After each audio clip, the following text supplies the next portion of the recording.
Kiyan. And this is Trust Your Doctor, that podcast where we wear a kilt, because this week we watched Terror of the Zygons. Written by Robert Banks Stewart. Directed by Douglas Camfield. And aired in August and September of 1975.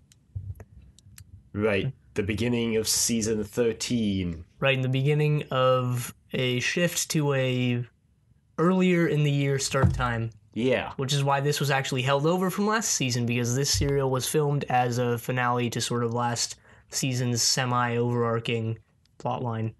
And makes more sense as part of that season's overarching plotline. Yeah, a lot more. Especially based on what happens at the end. But, well, they carried it over to start the season earlier in the year than they normally would have. So. Yep. So, oh well. So it begins with, I believe, the Doctor and co. landing somewhere and walking for miles to find a road and then hitchhiking their way into town. Right, they sort of show up in a forest somewhere and they catch a ride with a grumpy-looking old man. Right. So they make it to the town where the Brigadier's stationed, and it cuts to the Brigadier, and he asks Benton if there's been any word of the Doctor recently, and Benton's like, nope, nothing's come up, so... Oh, it actually starts with the guy in the oil rig almost dying. Yeah. On the radio going, help, help. Forgot about that. Yeah, I'll just mention now, since this was apparent right from the very beginning, but this serial had pretty great music, and that's been a trend for the Fourth Doctor so far. At least in my opinion, so this serial continues it. It was composed not by our usual... the usual guy? It was composed by, hold on, Jeffrey Bergen. Not a name I think I've heard before. Maybe I have. I don't know, but good job. Right, so... The Brigadier's wondering, where is he? Where's the Doctor? Right, because the brig sent that distress signal. Yeah, at the end of last season. At the end of Revenge of the Cybermen. Yeah. But the Doctor shows up with the grumpy driver, and it's revealed that the driver is the Duke of the castle that's nearby. Right. And the Doctor's not wearing his outfit right now, because Harry Sullivan's got a scarf on, and the Doctor's wearing some traditional Highlander garb, I guess. Yeah, I don't know. But the brig is wearing a kilt. He makes mention of his Scottish background. Background? I guess. The Duke brings it up again at the end of the serial. Yeah.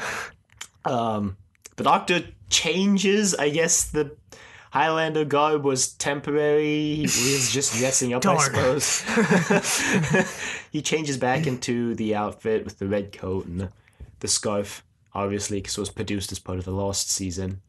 Yes, and the Doctor sort of reprimands the brig for calling for him when there's not actually anything going on. The brig asks the Doctor if he really thinks oil rigs getting attacked is nothing.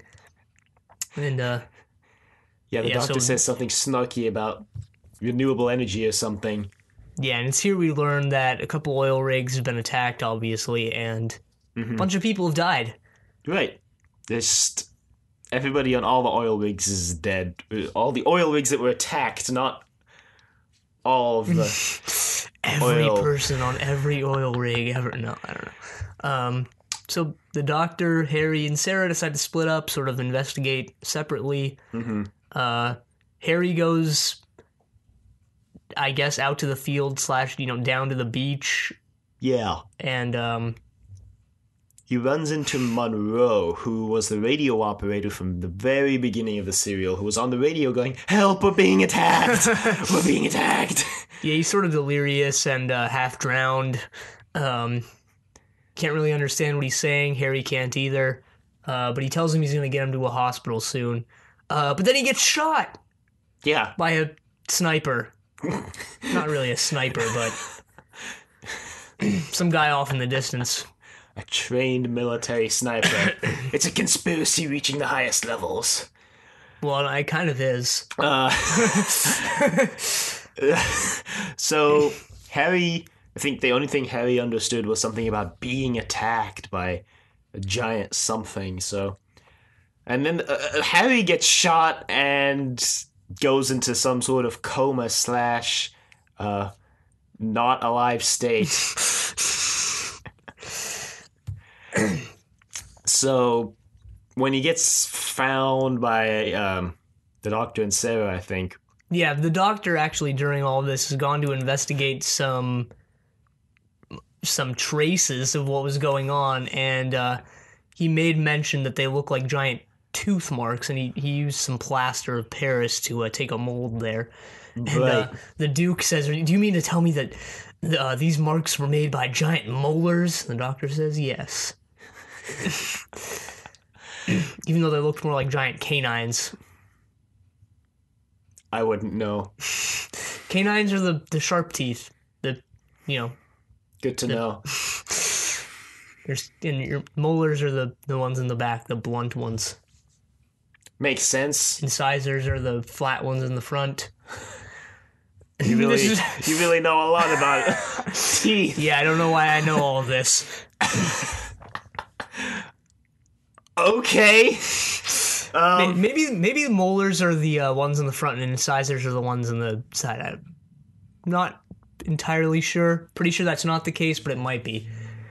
But that's not the point here. Dentistry podcast. The Duke is skeptical, to say the least. Yeah, probably because he's trying to cover up his own involvement. Yeah. But anyway. In hindsight, yeah. Anyway, they find Harry and take him into the hospital, and the nurse seems pretty shady. Yeah, well, I mean... You wouldn't have even guessed if they hadn't played that ominous music whenever she was on screen. Or just her going, "You're going to be all right now, Harry. Everything's going to be fine." Yeah, there's that too. So yeah, nurse is creepy. Doctor thinks it's a giant sea monster. Basically par for the course. Yeah, this almost feels like a Pertwee cereal. And, I mean, it's a unit cereal, so I guess it makes sense. Yeah. Mainly because Unit was played up a lot during Pertwee's era, because he was trapped there. This is also, I guess I'm just saying this now, whether it's opportune or not. I don't know if you know, but I'm going to say it anyway. This is the last appearance of the Brig for several years. Until 83. Yeah, unfortunately. Which is in the 5th Doctor's era. Yeah. But I don't think it's the last appearance of Unit somehow. No, it's not. So I guess they just have Unit without the Brigadier. Yeah, Unit comes back this season. Yeah, without the I knew Brig. that, actually. So, yeah. Really strange. Especially since we only have 2 Unit characters other than random side soldier. Now, the Brig and Benton. Yeah, I guess we'll see how that works later on. Maybe Benton gets that much-needed promotion. I don't know. He just got a promotion. But he needs another one. I don't know. He didn't just get a promotion. That was a little while ago. Oh, it was in Planet of the Spiders. Yeah, it was... For Unit, that was like 2 serials ago. Yeah, well, if we're discounting everything between that... Yeah, continuity-wise, this probably takes place, like, not even a few months after Robot. Yeah, but for viewers, it's been a while. Yeah, but you gotta think in-universe. Benton just got a promotion. You can't give him another promotion. Yeah, you can. You know Kill that him off and promote him a couple ranks in death. Posthumously promote him. Hey, I almost thought they killed Harry. I'll just say it now. Harry gets written out at the end of this serial, and I knew he was getting written out. I spoiled it for myself last week, so when he got shot, I almost thought they killed him off. Yeah, mister, they're not just gonna kill off Harry and Sarah. I said they weren't gonna kill both of them off at the same time. They could have. They could have, but I doubt they would kill off 2 companions at once. Well, anyway. Anyway, what were we even saying? Sarah and the Doctor are doing stuff. Right, they come to check out Harry, and they see that he's gone, and the nurse sister... No, he's still there. Because Sarah, he wakes up, and Sarah goes to call the Doctor, because the Doctor's currently off investigating. Oh, right, and she gets jumped by that Zygon. Yeah. Or what you assume is a Zygon, because they don't call them Zygons until episode 3, I think.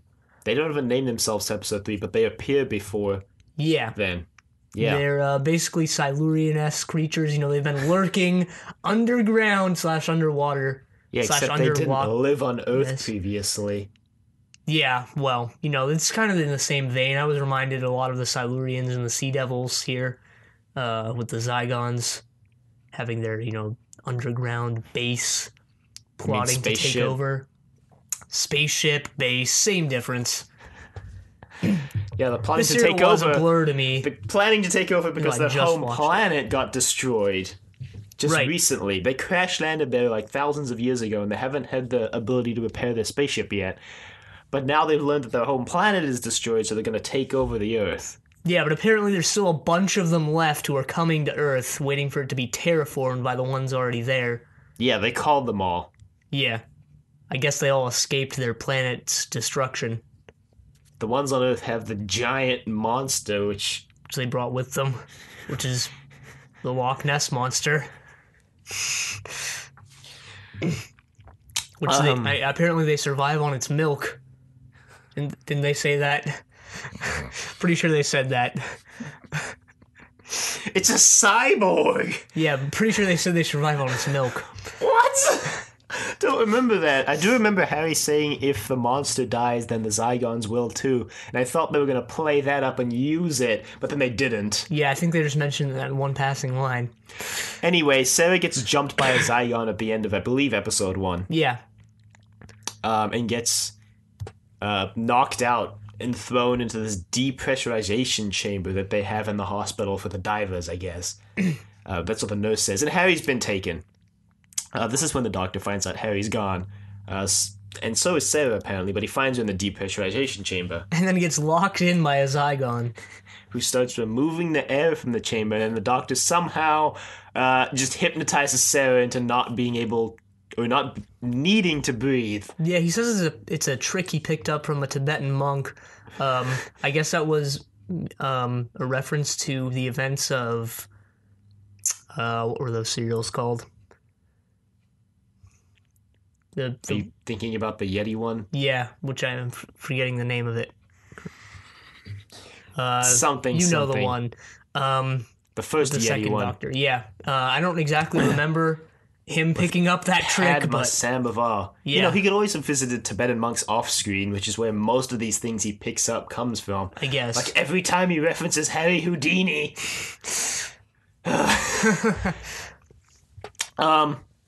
But somehow that works and Sarah doesn't need to breathe, and then Benton finds the doctor and Sarah, and the doctor stops Benton from waking up Sarah because if the spell is broken incorrectly, then it'll be fatal to Sarah. Apparently you have to chop her neck to snap her out of it. Anyway, which is what the doctor does. She doesn't remember what happened. She wants to know what's going on, and the doctor's like, oh, you fell asleep. Meanwhile, nerve gas is being injected into the town. Right, this character that we forgot to mention completely, named Angus, who I guess is the proprietor of some sort of inn. Where a unit has set up. Right, he's been... Well, I don't think he's looking around for bugs yet, but he starts doing that later. He gets knocked out, the brig gets knocked out, a couple more unit soldiers get knocked out by the gas. The whole town gets knocked out. Yeah, actually, because the Zygons, gas them. We find out why later. Yeah, and they gas the whole town. Apparently they have the means to do that. They've established themselves in this town for thousands of years. Yeah. I thought it was like 1,000 years, but I don't know. Well, anyway, Doctor and Sarah find the brig sleeping, and they tell him he's been asleep, and he's like, impossible. I was on duty. They don't explain that to him till, like, at the end of episode 3 for some reason. Well, I mean, the Zygons don't really...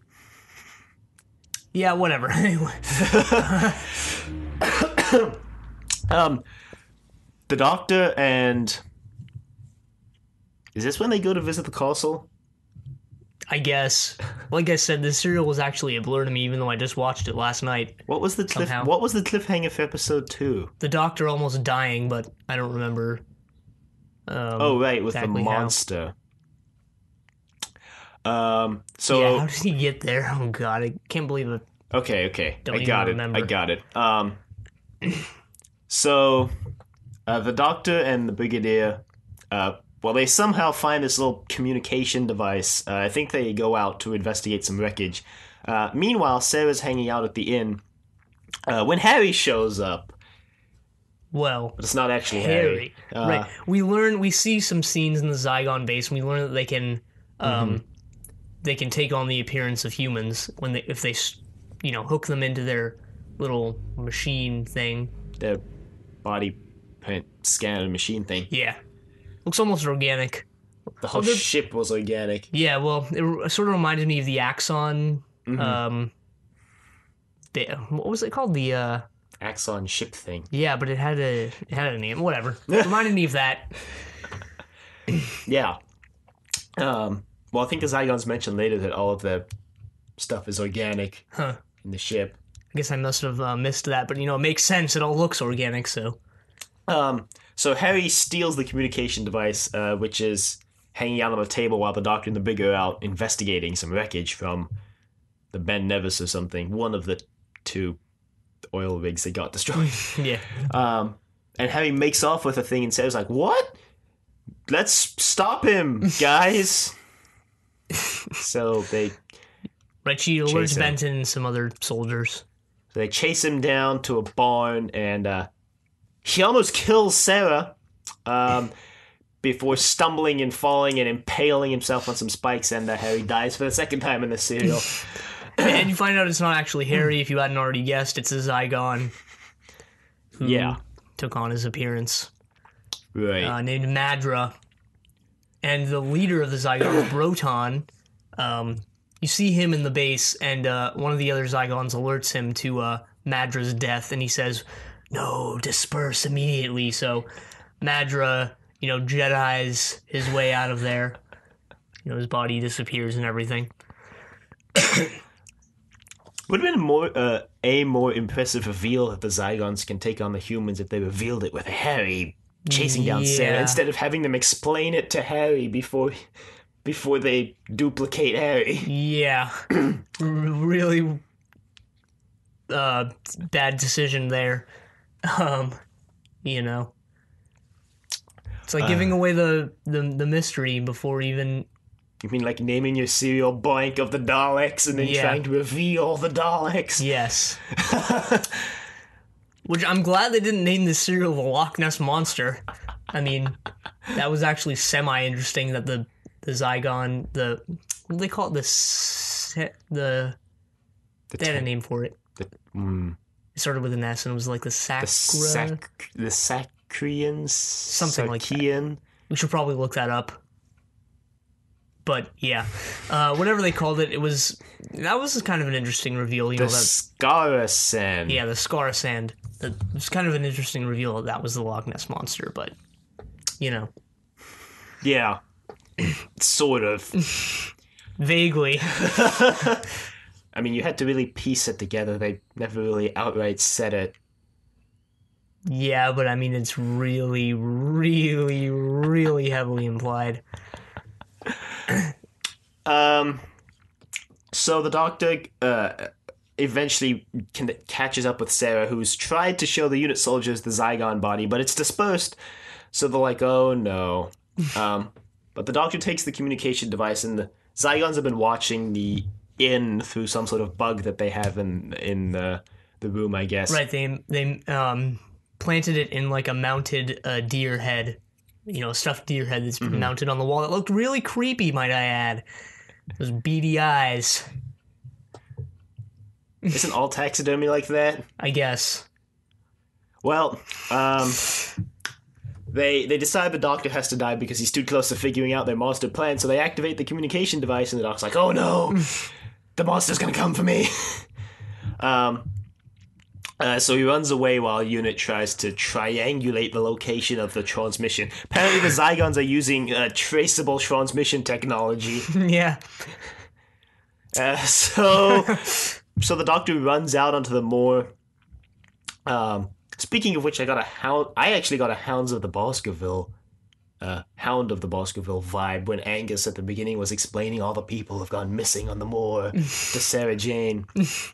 But anyway, Doctor runs out onto the moor, gets chased by the Scarrison, and episode 2 ends with a dramatic, it's not coming off my hand, it's gonna kill me scene. Yes. So episode 3 begins with him getting it off his hand somehow. I think Harry leaps onto the controls and something goes wrong, but it falls off the Doctor's hand. In the base, of course. And the Scarrison eats it. Yeah, and then heads back to Loch Ness, I guess. Right. Where it's apparently been living. Yeah. So the Doctor and co go to... I think first they start searching for some bugs before the big Doctor and Sarah decide to go to the castle nearby where the Duke stays. Wait, Angus dies. Yeah, that's at the end of episode 3. Oh, it is? That's after the soldiers stop looking for bugs. Huh. Okay. So they're looking for bugs while Brig and Co. go to see the Duke to ask him if they can just start placing depth charges in Loch Ness. And the Duke obviously says, "Hell no! Not letting you depth charge my lake." Understandable. Right. He also continues to not believe the entire story with the monster and the aliens. Mm-hmm. But he allows Sarah to read the books in his library about the monster, hoping she might find some clue, I guess. Yeah, while the Doctor and Big go back to town. So, the oldest trick in the book, she pulls a book off of... Oh, I actually didn't intend that, but...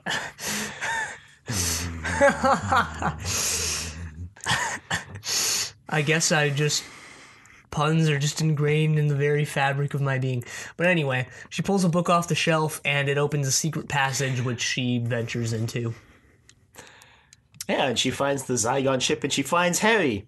Meanwhile, the Doctor and the Brig have found Angus, who's dead, because he actually found the bug, and the Zygon's like, oh no, kill him. Right, so they send the nurse. Yeah, and she kills him. Well, obviously, at this point, we know it's a Zygon disguised as the nurse. Yeah, because we saw the nurse in the body print room, along with Caber. And the Duke, actually. Right, yeah, so the Duke is, a Zygon, and Caber, who is sort of an assistant to the Duke.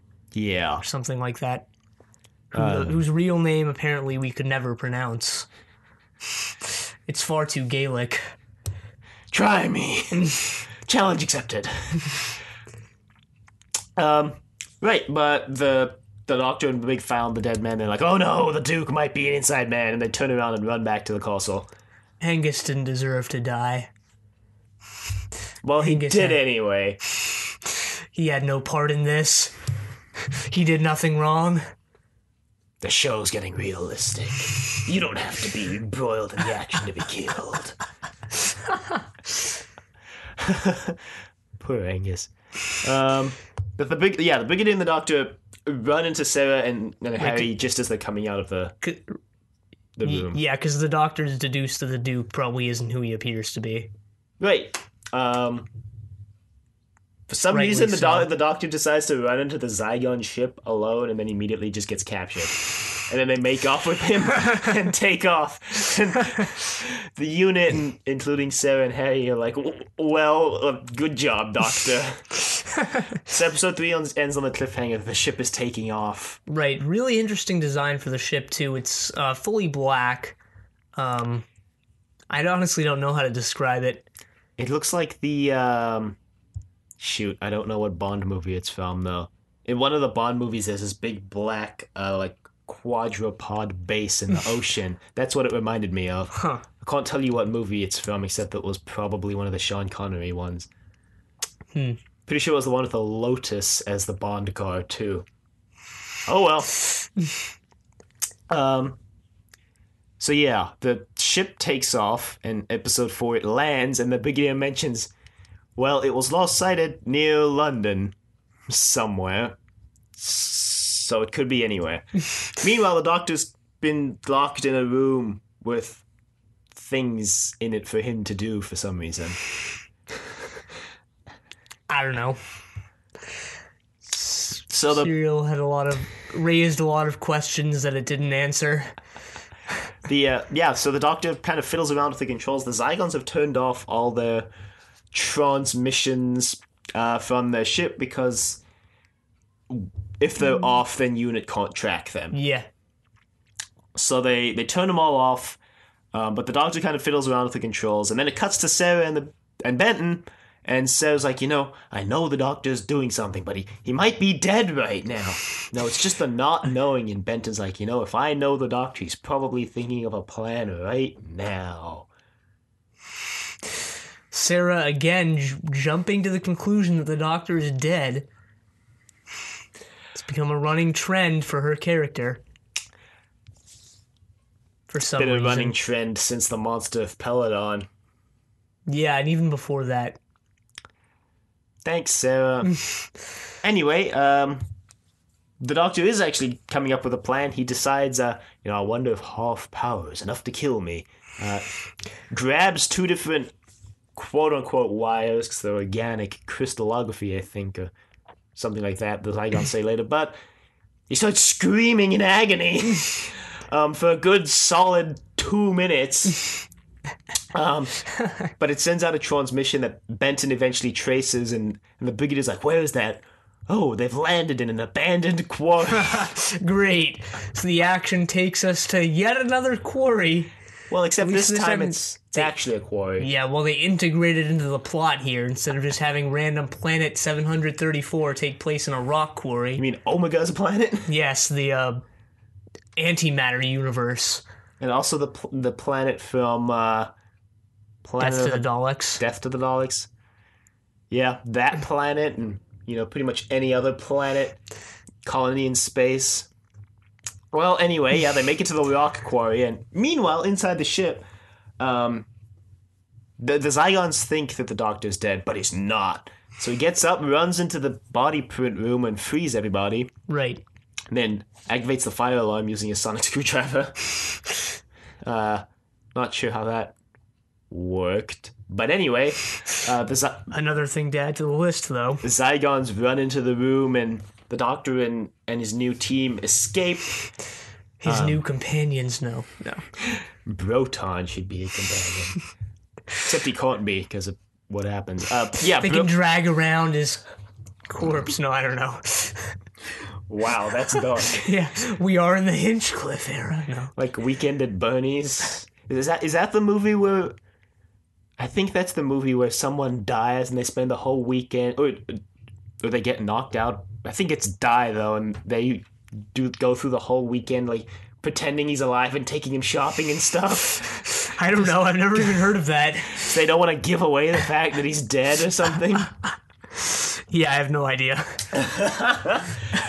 Well, Broton's disguised himself as the Duke, and he plans to take one of his sensor things into London to destroy London or something. I don't know. His motivation was really vague. I think he wants to destroy a bunch of things in London, then he'll demand the world kneel before him and become slave labor to terraform the planet. Really poorly thought out plan. Why do all the villains on this show have really poorly thought out plans?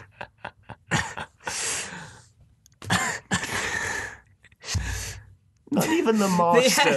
Even the master had good plans. They had 1,000 years to think up this plan. And this is the best they could do. God. Well, the Scaracen, is basically indestructible. Yeah. It's the, what were they called?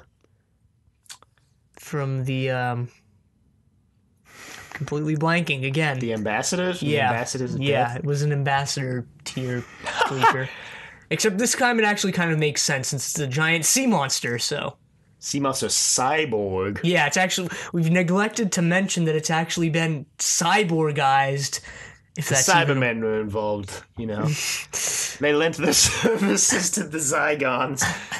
I think they mentioned they replaced a lot of its organic innards with metal alloys, something like that. Mm-hmm. But yeah, it basically can't be destroyed. Yeah. The Doctor decides... Swimming. Sorry to interrupt, but it's swimming up the Thames, wreaking havoc. The Thames, whatever you want to call it. I don't know how to pronounce it. No, we should mention the terrible special effects that introduced it way back in the beginning of episode 1 or 2 when they're showing Harry the monster, and it just kind of swims by the screen, and you can tell it's clearly just massively blown up footage of a really small fish. Yeah. Well, the thing itself is just a plastic model. You can tell it's just a small little model. Yeah. Which, of course, not like I was expecting much better, but, No, I wanted them to build the actual cyborg Scottish animatronic. Full size. Just hire the guy they got for Jurassic Park. But yeah, the Doctor says something snarky like, "Do you guys know what this is?" And the troop is like, "No." And he's like, "It's a self-destruct mechanism. And it works like this. Wiggle, wiggle, wiggle, wiggle, wiggle." We have 60 seconds before the entire place blows. And they're like, "Oh, okay."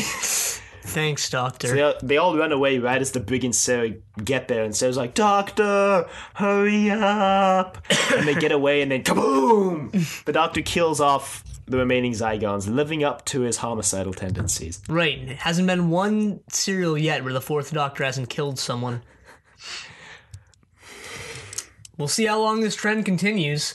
We just jokingly said it in Robot, but apparently it's happened.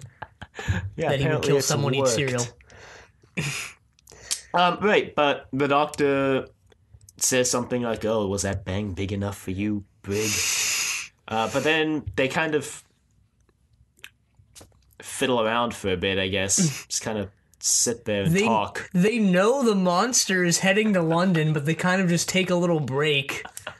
Yeah, previously we forgot to mention that Harry and Sarah went back to the Duke's castle to read some of the books to see if there's a hint there about how they can destroy the monster or something, or what their plan is. But the only thing that Sarah found out was that he was president of the Scottish Energy Commission. The Duke, that is.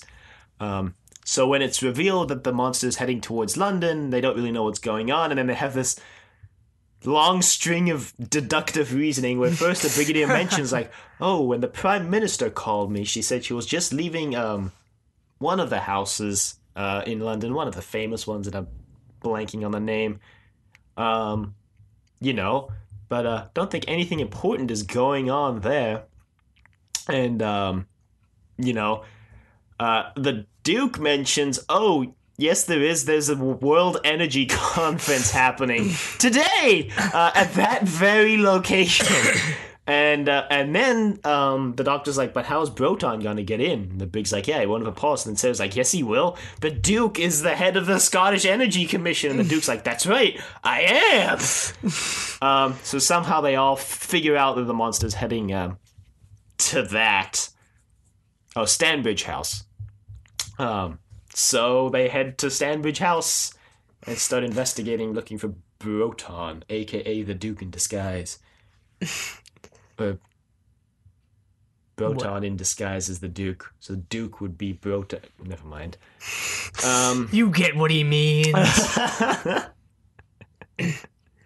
Well, they find him. Well, the Doctor finds him, and he starts massaging the Doctor to death again. Kind of, I guess. Sarah calls for the Brig, and the Brig comes in and guns down Broton. Yep, another on the Brig's kill count. But on the bright side, the Brig finally gets his alien monster that's not immune to conventional weaponry. I guess. If you remember in Robot, he's like, "Just once, I would like an alien that we can just use bullets on." Well, you got it, Brigadier, and you killed him yourself, so good on you. But you shared the glory with one of your with that random underlings. soldier. Yeah. Anyway, joined you. The Doctor finds the communication device or something. Yeah, it's in his pocket somehow. I think Broton slipped it in his pocket. and he sort of just chucks it away. Well, he runs outside and he chucks it into the Scarson's mouth. I know someone with the last name Sarkisian. I keep wanting to say that. Jesus. The Scarson, he chucks it into the Scarson's mouth, which I guess is the deactivation method for it, because it eats the communication device. I don't know. I really don't know. And then I think someone says that it's heading back to Loch Ness to live out its days, so it just lives in Loch Ness, and that's basically where the plot ends. Yeah, they sort of trek back in the one final scene into the back to Scotland. Right. They take the high road anyway. Yeah, they get back to the TARDIS. The Duke is still, he still doesn't believe, the TARDIS is a space-time machine. But Harry decides to stay. Yeah, the Doctor offers everyone a ride to London. The Brig's like, yeah, no. It's not the Brig's deal. The Brig's got a world to protect when the Doctor's not here. And I guess Harry opts out for some reason. Yeah, I guess I guess he got shot and almost killed in this serial. Yeah, maybe. Which we'll talk about in a second. But Sarah's like, okay, but only if you promise we go straight to London. She has to know the Doctor's not gonna take her straight to London. And yeah, the TARDIS dematerializes, and then the Duke says something to the Brig, like, did they have return train tickets? And he's like, yep. And the Duke's like, you should have taken them and gotten a refund. I thought you were a Scotsman. And it ends. Yep. So Harry is no longer part of the TARDIS crew. Apparently this is not his last appearance. No, yeah, I spoiled that for myself. So he does return eventually. Right. Don't know when, but eventually. Should we give him his little retrospective then or now? We should do it now. Yeah, since he's not a companion anymore. It's the end of the Harry Sullivan era. I wouldn't really call it an era, though. This is why we were saying this might have worked better as part of the previous season, because it would have meant that the Harry would have only been the companion for the whole season rather than awkwardly going out in the first serial of a season. Yeah. And, he wasn't that standout of a companion. No, but he was a fun guy, a fun companion. He was kind of like Steven in that he was just a fun companion. Yeah. I still think he was, kind of one of the most generic companions, next to Liz. I don't think I'll look back on, Classic Who years down the line and really remember Harry Sullivan as being one of my favorite companions. He was sort of just there for a lot of his tenure. Probably because we didn't really get a lot of backstory from him. Like, you'll remember Jo because we got that whole backstory. Like, her uncle was the one who got her into UNIT, and, she was just basically a kid looking for a job. Now she's with the Doctor, and then Jamie, he was a Scottish Highlander, and now he's traveling with the Doctor for his whole life. Yeah, and of course Jo and Jamie were there for seasons and seasons, yeah. So... But it's like Steven, he was a space pilot as part of the Space Corps. He got trapped on the planet with the Daleks and the Mechanoids. They all had cool backstories. Harry was just kind of a Navy doctor who looked after the Doctor in his first serial and then got swept up in the TARDIS for a whole season. Right. And, that's not to say that I disliked him traveling with the Doctor and Sarah, It was a nice change of pace after just having one companion for a long time. Right. Which we're back to. Yeah. Great. Hopefully, I don't know, I haven't spoiled anything after this in terms of companions, so hopefully they introduce a new one soon. Well, like I said, I've seen one serial from the Fourth Doctor's era, and I'm still refraining from mentioning it because the companion makeup of that serial would, I guess, give away something. But when we get to it, I'll tell you what it was. Yeah, okay. But... I think from here, this will be the first time we're seeing the Doctor and Sarah travel alone, unless you count Robot, which, the Fourth Doctor and Sarah. Yeah, Fourth Doctor and Sarah. So it'll be interesting to see how the dynamic shifts now from not only the Doctor, Harry, and Sarah, but also from the Third Doctor and Sarah way back in season 11. Yeah. Since we no longer have that third voice of reason who also kind of just seems to bugger everything up, so to speak. His write-out wasn't bad. I guess it fits with his character. Yeah, he was written in on a whim, sort of, and written out on a whim. He came in and went out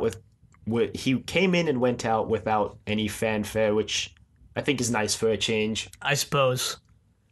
It wasn't like Dodo who just didn't say goodbye. At least Harry was like, yeah, no, I'll see you later, Doctor. I guess. He almost sort of continues the trend that we mentioned way back where, companions don't really do much in their final episode or final serial. But except Joe. Yeah, Joe. Well, he did. That hasn't been a trend for a while. For a while, but he does enough here, I suppose. He got shot. He did enough. Jamie got shot once, now that I think about it. When? In the invasion. He got shot and was out of commission for a whole episode. Oh, yeah. Huh. I was actually kind of hoping for a little nod to Jamie in this serial. It's set in Scotland. Someone just name-dropped McCrimmon somewhere. But, I don't blame him for not doing that. Well, you gotta move on, so... Yeah, you gotta keep moving forward, and so we say goodbye to Harry Sullivan for now. Kind of like how Yates betrayed everyone, and you thought it was his final appearance, but then he showed up once more to take his bow, I guess. And help save the day. We never gave Yates a retrospective. Oh well. Sorry, Yates. If we ever get those YouTube retrospectives going, we'll give you a proper retrospective, I guess. But yeah. Other than that, really generic serial, called to mind the Silurians / Sea Devils a lot for me. Called to mind Hound of the Baskervilles for me. Other than that, kind of almost felt like a Pertwee serial, but, other than that, really just not much going on here that I thought was too interesting. At least it didn't feel drawn out, I'll say that. I liked the Zygons as villains, though. I think they're one of the best villains we've had so far. We know some of their backstory, but we don't know enough that they're not mysterious anymore. Well, apparently they never show up in the TV show again. Until the reboot. Oh, well, I didn't know that, but... They do show up in the reboot in a very important episode. But yeah, they show up in audio dramas and books still. Of course. But I would look forward to any more appearances from the Zygons. I like them as villains. It would be nice if they tied in the fleet that was supposed to be headed to Earth somehow later on. Yeah, that's a good point. Which I already know they don't in the classic series at least, but maybe they do so in books or something. Audios. Maybe they don't, and that fleet is just left unexplained. Maybe they accidentally fly into the sun. Oh, there's a reference. Or maybe the Doctor deals with them off screen. Who knows? That's all I have to say about this serial. Pity that the 3-companion TARDIS has ended for now. Hopefully, from what we can tell. Right. Hopefully they introduce a new companion soon. I guess we'll see. We shall see. So yeah, that's all about Terror of the Zygons. Email us at thedoctor@decadentvegetable.com. Questions, comments, concerns, angry rants in Scottish, Gaelic. Check us out on iTunes. Leave a rating if you liked the show, between 1 and 5 stars, and check us out on YouTube at Trust Your Doctor. Check us out on Facebook at Trust Your Doctor. Like us on Facebook. Also check us out on Twitter at TYD Podcast. Follow us on Twitter. And next week we continue on Season 13 with Planet of Evil. But until then, the end.